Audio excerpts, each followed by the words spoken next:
ಬೋರ್ಮನೆಗೆ ಹಚ್ಚಿದ್ದ ಒಂದು ಕಾರ್ಯಕ್ರಮ ಇದ್ದ ಡೆಲ್ಲಿಗೆ ಹೋಗಿದ್ದೆ.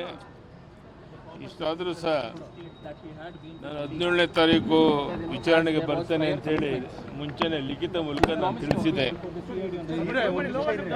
ಸೊ ಹೈಕೋರ್ಟು ಸಹ ಇದಕ್ಕೆ ತಡೆಯಾಜ್ಞೆ ನೀಡಿದೆ. ನಾನು ಸೋಮವಾರ ವಿಚಾರಣೆಗೆ ಹೋಗ್ತಾ ಇದ್ದೇನೆ.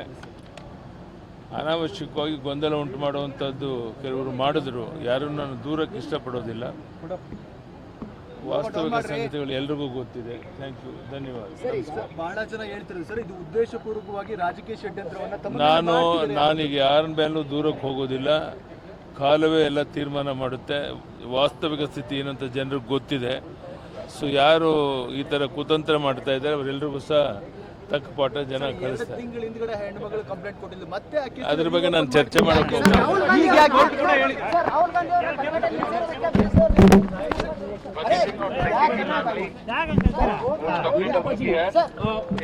The CID has made one